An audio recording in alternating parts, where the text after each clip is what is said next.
अध्याय 6। श्री गणेशाय नमः।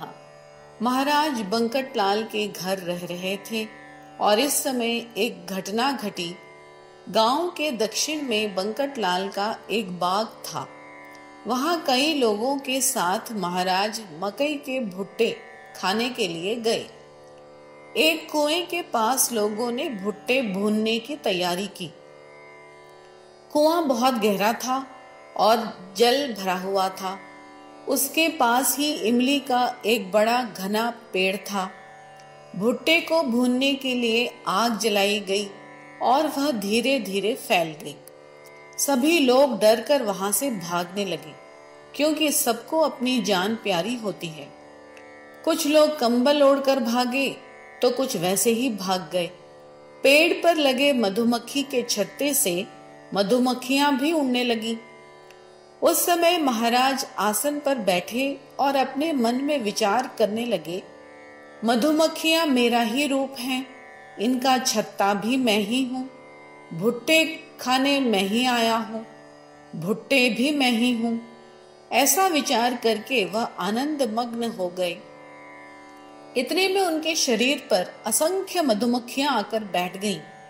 ऐसा लगता था कि महाराज ने मधुमक्खियों की दुशाला ही ओढ़ ली हो। अर्थात उन ब्रह्मनिष्ठ की योग्यता का वर्णन मैं नहीं कर सकता। मधुमक्खियां महाराज को काट रही थीं, किंतु वे उनकी परवाह न करके निश्चल बैठे रहे। असंख्य कांटे महाराज के शरीर में थे। इस तरह एक प्रहर बीत गया। बंकटलाल बड़ा दुखी हुआ। सोचने लगा, कहां से यह बुद्धि मुझ में उपजी? मैंने ही महाराज को भुट्टे खाने के लिए बुलाया था, अब मैं ही इस दुर्दशा का कारण भी हूं। बंकटलाल वहां आने लगे। तब महाराज ने मधुमक्खियों को आदेश दिया, मेरे बंकट को मत काटना। इन सब में बंकट ही मेरा प्रिय भक्त है, जो मेरी तरफ दौड़ कर आया है। वह मधुमक्खियां अपने छत्ते पर चली गईं। जो बंकटलाल ने अपनी आंखों से देखा, उसको देखकर महाराज हंसकर बोले, बंकटलाल, देखा, यह मधुमक्खियां मेरे शरीर पर आते ही सारे भोजन भक्त भाग खड़े हुए। इसलिए बंकटलाल, यह याद रखो कि संकट के समय ईश्वर ही सहायक होते हैं, अन्य कोई नहीं। पेड़ा, बर्फी, लड्डू खाने के लिए यह आगे आते हैं, इसलिए यह सब भोजन भक्त हैं। बंकटलाल ने मधुर वाणी में पूछा, महाराज, यह मधुमक्खियों के कांटे निकालने के लिए मैं सुनार को बुलाकर लाता हूँ। महाराज, मैं महापापी हूँ जो यहाँ लाकर आपको कष्ट दिया। आपके शरीर पर तमाम गांठें उभर आई हैं, उसका उपाय आप मुझे बताइए। यह सुनकर महाराज बोले, अरे, इसमें क्या विशेष है? काटना तो मधुमक्खियों का स्वभाव है, उसके लिए मुझे कोई चिंता नहीं। यह भी सच्चिदानंद का ही स्वरूप है। मधुमक्खियां मेरा ही रूप हैं, इसलिए पानी को पानी से बाधा कैसे हो सकती है? यह सुनकर बंकटलाल ने सुनारों को बुलाया, जो चिमटे लेकर आए और महाराज के शरीर के कांटे ढूंढने लगे। तब महाराज बोले, अरे, इससे क्या लाभ होगा? तुम्हें कांटे नहीं दिखेंगे। वह निकालने के लिए चिमटों की जरूरत नहीं है, इसका साक्ष्य मैं तुम्हें बताता हूँ। ऐसा कहकर महाराज ने अपने पेट से वायु को बाहर निकाला, जिससे सारे कांटे चुभे हुए स्थलों से बाहर निकल आए। यह योग क्रिया देखकर सब लोग बड़े आनंदित हुए और बाद में मक्के के भुट्टे भूनकर सब ने बड़े मजे से खाए और सूर्यास्त के समय घर लौट आए। एक बार महाराज अपने बंधु नरसिंह जी को मिलने गए, जो भक्ति बल पर भगवान विठल के कंठमणि थे। इन नरसिंह जी महाराज का समग्र चरित्र मैंने अपने भक्ति लीलामृत ग्रंथ में गाया है, तो यहाँ दोहराने की आवश्यकता नहीं है। यह आकोट गांव शेगांव के ईशान्य दिशा से 18 कोस दूर है। कल्पतरु श्री गजानन महाराज मनोवेग से जाने के लिए निकले। आकोट के पास एक जंगल में यह नरसिम्ह जी महाराज एकांत में रहते थे। यह निर्जन वन था, जहां अनेक प्रकार के वृक्ष और अनेक जाति की लताएं थी, जो वृक्षों से लिपटी हुई थी। जमीन पर घास उगी हुई थी और जगह जगह सांप के बिल भी थे। ऐसे घने जंगल में नरसिम्ह जी जाकर बैठे। उनसे मिलने अचानक गजानन महाराज आ गए। संयोग तो समसामान का ही होता है, असमान का नहीं। गजानन महाराज को देखकर नरसिम्ह जी का मन आनंदित हो गया। वह प्रेम मुझसे कहा नहीं जा सकता।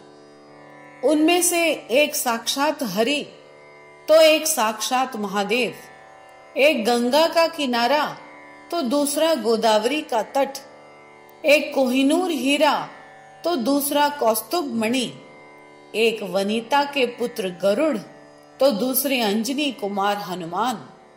दोनों आपस में बड़े प्रेम से मिले और बहुत आनंदित होकर एक आसन पर बैठे और अपने अनुभवों को एक दूसरे से साझा किया। महाराज बोले, नरसिम्ह जी, आप संसार में रहे यह बड़ा अच्छा किया। मैंने योग मार्ग का अनुसरण करके संसार का त्याग किया और सच्चिदानंद की शरण ली। इस योग की क्रिया में अनेक घटनाएं घटी, जिसका ज्ञान सामान्य लोगों को नहीं हो पाता है। उन घटनाओं को छुपाने के लिए उन्मत्त का रूप धारण करके मैं जगत में विचरण करता हूँ। तत्व जानने के लिए संसार में 3 मार्ग हैं। वह हैं कर्म, भक्ति और योग। ऐसा शास्त्रों में बताया गया है। इनका परम लक्ष्य एक ही है, किंतु उनका बाह्य स्वरूप भिन्न भिन्न है। अगर योगी योग क्रिया का अभिमान रखे तो उसे सत्य का बोध नहीं होगा। योग परिपक्व व्यक्ति कभी भी उसका अभिमान नहीं करता है। जल में रहने वाला कमल पत्र जल से अलिप्त होता है। उसी प्रकार संसार में रहते हुए भी कन्या पुत्र की आसक्ति नहीं रखनी चाहिए। ऐसे ही हमें भी किसी भी प्रकार की अपेक्षा नहीं रखनी चाहिए। आप और मैं भिन्न नहीं हैं। हमसे भगवान विष्णु भिन्न नहीं हैं। जनता जनार्दन भिन्न नहीं हैं। नरसिम्ह जी बोले, भगवान, आज आप हमसे मिलने आए, यह अनुपम प्रसंग है। आपकी महान दया है। यह संसार मूलतः अशाश्वत है, दोपहर की छाया के समान। उसको सत्य कौन मानेगा? आपके कथन के अनुसार ही मेरा व्यवहार होगा, किंतु आप सदा मुझसे मिलते रहिए। जैसा प्रारब्ध है वैसा ही होगा। आपको हमको जिस कार्य के लिए परम पिता परमेश्वर ने भेजा है, उसे बिना आलस्य करना ही है।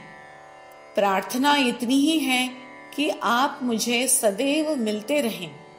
जिस प्रकार भरत नंदीग्राम में भगवान राम की राह देखते हुए निवास करते थे, वैसे ही मैं भी आपके यहाँ आकोट में राह देखता रहूंगा। आपका यहाँ आना अत्यंत सुलभ है, क्योंकि सारी योग क्रियाएं आपको ज्ञात हैं। जो सच्चे संत होते हैं उनका इस प्रकार संयोग होता है। एक बार महाराज अपने शिष्यों के साथ भ्रमण करते हुए दरियापुर के पास पहुंचे। वहां एक छोटा सा गांव था जो चंद्रभागा नदी के किनारे था। श्रोताओं, यह चंद्रभागा पंढरपुर की चंद्रभागा नहीं है, अपितु दरियापुर के पास एक छोटी सी नदी है। इस गांव में वज्रभूषण नाम का एक पंडित रहता था, जिसकी विद्वता की गरिमा सारे बरार में फैली हुई थी। यह प्रतिदिन चंद्रभागा पर विधि पूर्वक स्नान करके सूर्य देवता को अर्घ्य प्रदान करता था। ब्रह्म मुहूर्त में उठकर उषा काल में वज्रभूषण अपने दैनिक कार्यों से निवृत्त होकर शीतल जल से स्नान करता था। योगीराज भ्रमण करते करते इस गांव में आ पहुंचे। मानो वज्रभूषण को उसकी तपस्या का फल देने के लिए वे वहां आए थे। चंद्रभागा के किनारे बांकुल में ज्ञान योगी बैठे हुए थे। सामने नदी के किनारे वज्रभूषण प्रातः काल वहां आया। उस समय 10 दिशाएं प्रकाशमान हो रही थीं। जैसे ही भगवान सूर्य उदय हुए वैसे ही अंधकार नष्ट हो गया। ऐसे ब्रह्म मुहूर्त में गुरुदेव ब्रह्मानंद में डोल रहे थे। बहुत बड़ी संख्या में उनके शिष्यगण वहां बैठे हुए थे। उसी समय वज्रभूषण सूर्य को अर्घ्य देने के लिए आया और सामने ज्ञान सूर्य का दर्शन हुआ। सूर्य के समान तेजस्वी कांति ऐसे महापुरुष को देखते ही वज्रभूषण बहुत आनंदित हुआ और महाराज के चरणों पर अर्घ्य दिया, उनकी प्रदक्षिणा की और मित्राय नमः, भानवे नमः, सूर्याय नमः आदि मंत्रों के उच्चारण के साथ महाराज को 12 बार नमस्कार किया। अंत में साष्टांग दंडवत होकर बोला, भगवान, आपके चरण कमलों का दर्शन करके मेरा जीवन कृतार्थ हो गया है।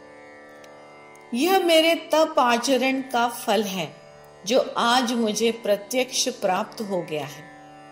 आकाश में स्थित सूर्य को मैं प्रतिदिन अर्घ्य देता था, किंतु आज प्रत्यक्ष ज्ञान भास्कर को देखकर अर्घ्य प्रदान करके मैं धन्य हो गया हूँ।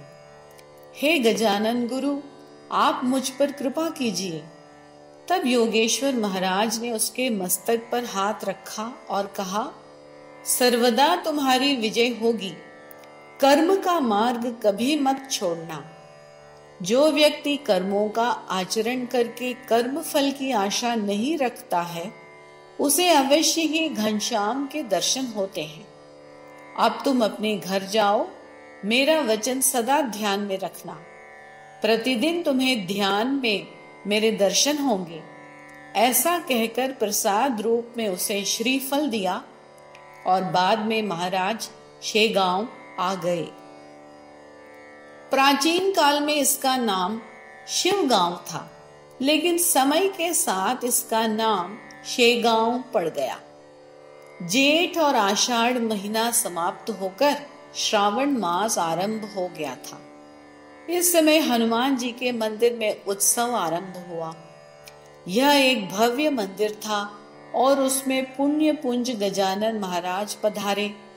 बंकटलाल से कहा, सावन महीने में उत्सव के लिए मैं मंदिर में ही रहूंगा, जिसके लिए तुम किसी भी प्रकार की चिंता मत करना। एक सन्यासी का हमेशा सांसारिक के घर में रहना ठीक नहीं है। मैं परमहंस सन्यासी हूँ, अब मंदिर में ही रहूंगा। तुम जिस दिन मुझे बुलाओगे मैं केवल उस दिन आऊंगा। मेरा कहना मानने में ही तुम्हारा कल्याण है। यह सुनकर निरुत्तर होकर बंकटलाल ने महाराज की इच्छा को सम्मति दी। जब महाराज मंदिर में निवास के लिए आए तो सबको बड़ा हर्ष हुआ और भास्कर पाटिल सेवा के लिए निरंतर उनके पास रहने लगा। शुभम भवतु। 6वां अध्याय समाप्त।